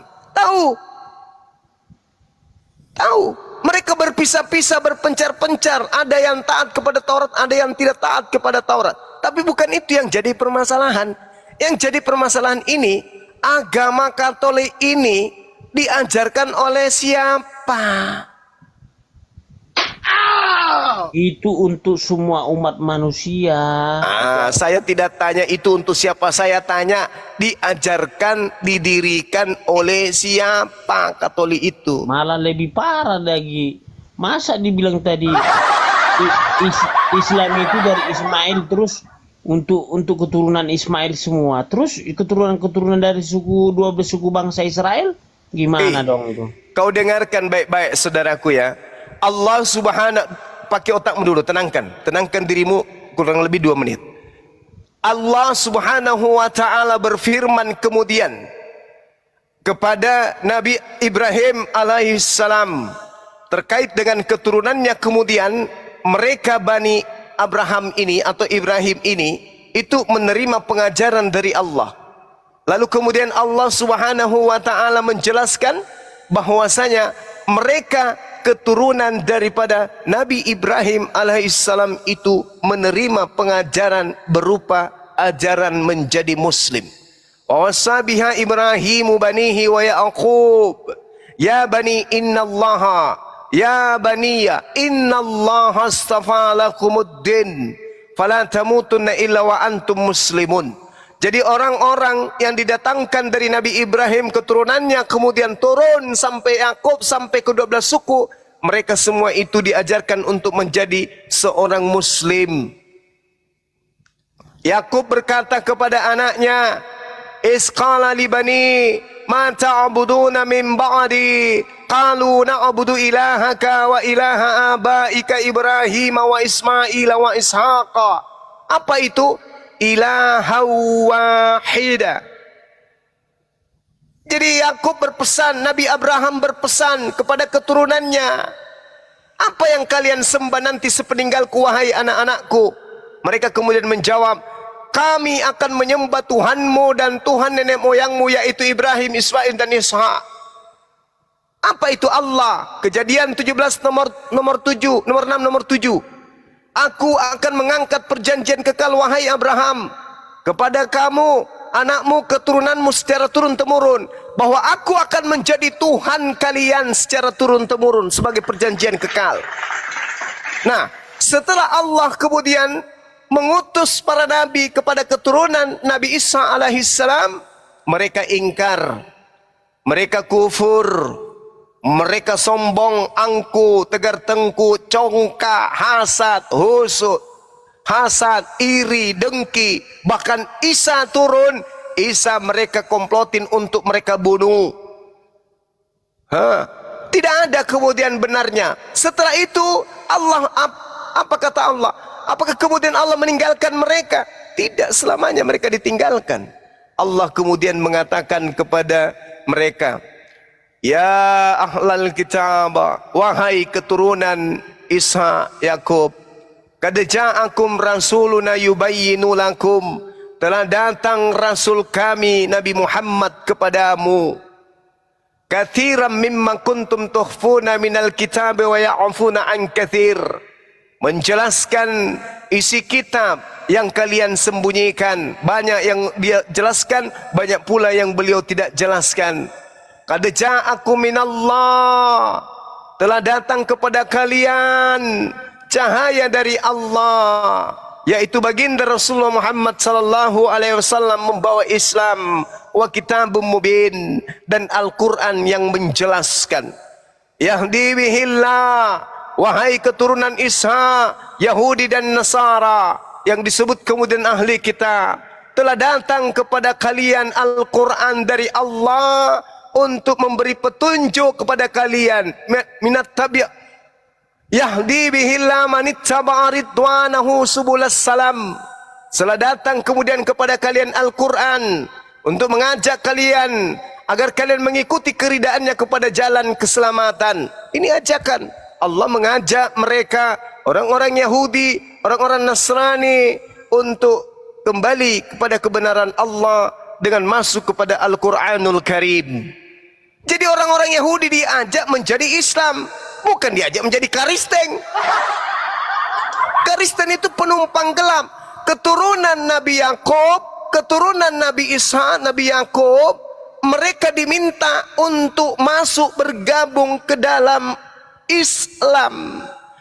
Yahdi bihillah manittaba ridwanahu subulas salam. Ya ahlal kitab, wahai kalian keturunan Isa dan Yakub, ya, qad ja'akum rasuluna yubayyinu lakum, telah datang rasulku Nabi Muhammad kepada kalian. Ikutlah. Yahdi bihillah manittaba ridwanahu subulas salam. Kalau ahli kitab, orang Yahudi, orang Nasara aja diajak oleh Allah untuk masuk menjadi Islam, apalagi ente. Karena agama Yahudi, kitabnya Yahudi, itu bukan untuk Kristen. Itu hanya untuk agama mereka saja, Yahudi. Tapi karena Kristen ini didatangi makhluk bintang timur, maka Kristen membabi buta, buta babi. Padahal ketika datang Al-Quran diajak, bil bayyinati waz zubur wa anzalna ilaika dzikr oh iya, sorry lupa. Jadi orang Yahudi, orang Nasara diajak menuju kepada Islam, menuju kepada Al-Quran. Nah, gitu. Semua udah tidur, hanya kita dua yang ngobrol gitu loh. Iya, nggak apa-apa. Mau saya kasih waktu lagi 3 jam bicara sendiri mau. Tidur tuh, Bang Keng Santang. Bukan, tadi kan ngasih 2 menit dia. Iya. Saya kadang lupa waktu, silakan. Bisa sampai. Oh, bisa sampai 2 hari saya ngomong terus. Iya. Iya, sekalian juga Bang Juma istirahat gitu loh, minum air putih biar ada tenaga untuk diskusi gitu. Jadi loh, kesimpulannya 2 menit, agama terakhir, ajaran terakhir yang diutus oleh pencipta alam semesta di atas muka bumi ini yaitu Islam. Di luar Islam ditolak. Tunggu dulu, Nggak ada lagi.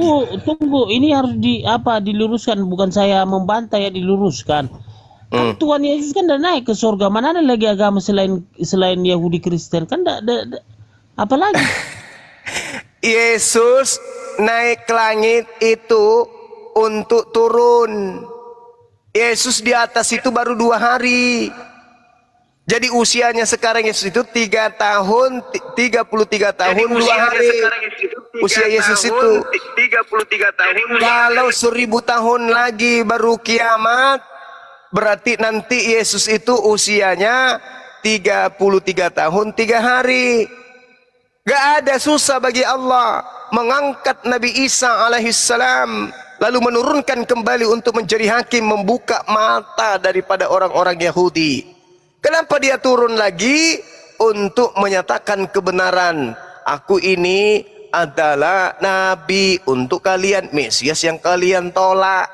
Makanya dalam Yeremia 28 nomor 9, apabila nabi yang bernubuat itu, ya, nubuatannya benar-benar sudah terjadi, barulah engkau mengetahui bahwa ternyata dia benar-benar adalah utusan Tuhan. Orang Yahudi hari ini itu belum sadar sebagian bahwa Yesus atau Isa yang mereka tolak itu adalah nabi utusan Tuhan. Begitu Nabi Muhammad datang menggenapi nubuatan daripada Nabi Isa, barulah mereka tersadar, oh ternyata Nabi Isa yang kita tolak itu adalah betul-betul nabi dulunya kepada kita, tapi karena kita tolak, makanya dia terangkat ke langit, akan turun untuk yang kedua kalinya untuk menghakimi orang-orang Kristen. Makanya muncul Matius 7 nomor 22 23, mengusir kalian. Muncul Matius 7 nomor 22 23. Kok bisa? Yes, coba Anda baca di dalam Yohanes 8 nomor 48. Coba, salah enggak saya tuh menyebut? Ini kalau Bible berat kali dihafal. Coba. Yohanes 12 nomor 48. Itu udah benar tuh.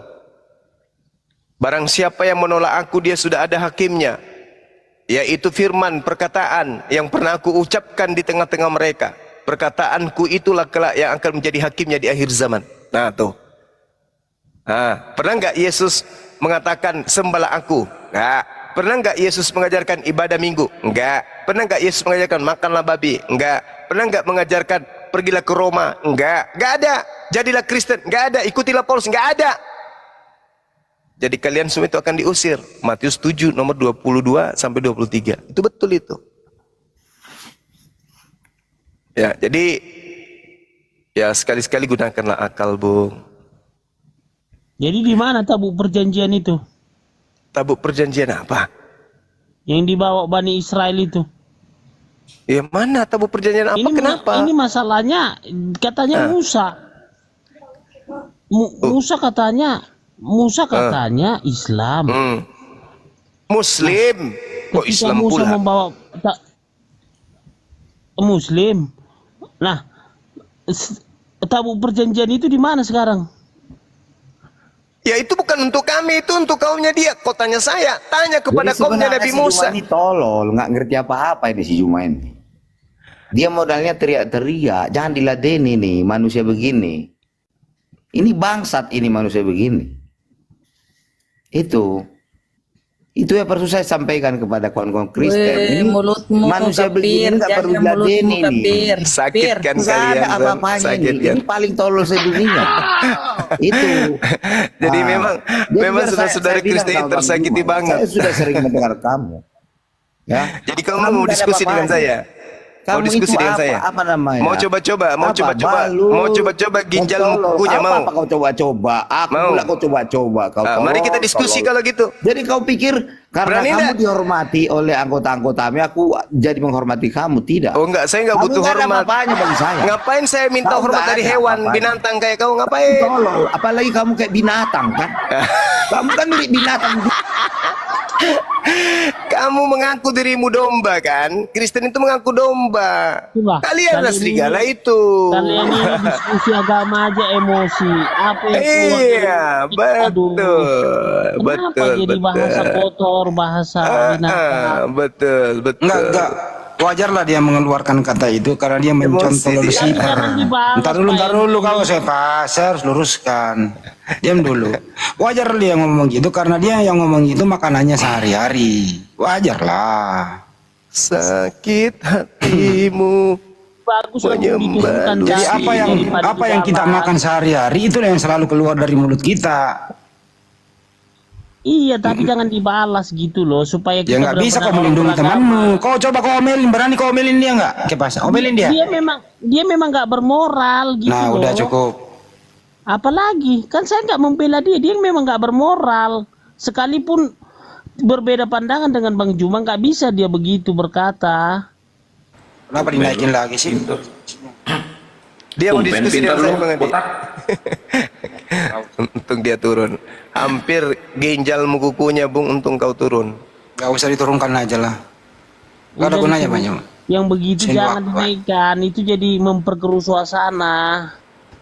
Iya, ayo ketawa dulu Bang Kepas. Tawa dulu. Ya kalau Tahu saya dong. ketawa ya terus dia Ya coba ketawa pendapat coba. dengan saya. Ketawa dulu Ya, dong. apalagi. Ini Bang Kepas ini nggak bisa ketawa sama kayak Tuhan lah dulu nah. Saya suka dengar suara ketawanya dia. Orang yang kayak tadi itu kurang keurus sama orang tua waktu kecil. Iya, tapi jangan dibalas, lebih bagus diturunin gitu loh. Kan jadi Bang Juma ketahuan karakternya. Kan tadi Bang Juma emosi. Ya, Enggak lah. Orang ketawa kok emosi sih. belum tahu dia, belum tahu saya dia ini, belum tahu dia saya ini orang, belum tahu. Udah ya teman-teman, silakan saudara Kepas ini diamankan dulu, kalau perlu dimandikan dulu dia. Mandi Dikasih. jenazah. Udah dibaptis saya 2 kali Bang Juma. Bang Juma aja yang belum dibaptis. Yesus dibaptis, Bang Juma nggak dibaptis. Udah. Pas. Ya udah lanjut dulu. Saya minum kopi campur masaku dulu ya. Apa Bang Silakan. Hendi? Bang Itu Hendi Yesus, tiba-tiba itu- kalau ngomong begitu ngomong langsung bertanya. Pas. Enggak, itu dulu kan Yesus waktu jadi manusia itu. Dia punya agama nggak sih waktu Yesus hidup? Kan udah jelas dia waktu dia 8 hari aja dia disunat. Berarti kan dia udah punya agama Bang Hendi. Agama apa dia? Yahudi tuh. Kenapa nggak sama agamamu sama agamanya Yesus? Iya kan setelah dia bangkit baru lahirlah Kristen. Tuhan kok punya Mana sih, agama? Bang Hendi? Tuhan punya agama. Aneh, ngaco. Tuhan punya agama. Katanya Kepas mau ngajak pendeta, Kepas. Mana pendetanya? Kemarin kan janji ke saya. Itu kan dibawa si Yusuf sama Bunda Maria kan seperti ya ajaran ya Abraham, dibawa ke rumah ibadah seperti biasanya, dibawa ke rumah Tuhan kan gitu. Ada Yesus 8 hari umurnya. Kepas kemarin Bentar dulu. Waktu Yesus itu beragama Yahudi, berarti Yesus itu Tuhannya siapa waktu dia beragama Yahudi? Tuhannya siapa? Ya kan keilahiannya kan di atas Yahweh Elohim. Saya nanya, dia kan beragama, itu orang beragama bertuhan nggak? Ya bertuhan lah. Ya bertuhan. Jadi waktu Yesus beragama Yahudi, Tuhannya siapa Yesus itu? Kan dia sendiri Elohim Yahweh. Oh dia menuhankan dirinya sendiri? Dia kan hanya mengikuti tata acara kebiasaan. Saya ulang dulu, saya ulang. orang ibadah. Pas, saya ulang dulu ya. Pelan-pelan, slow, kata per kata. Yesus itu kan waktu hidup dia beragama Yahudi. Orang yang beragama itu bertuhan. Nah, saya tanya, manusia Yesus ini Tuhannya siapa? Silakan. Ini udah berapa kali tanya Bang Hendi. Oh, tek. Oh, Tek.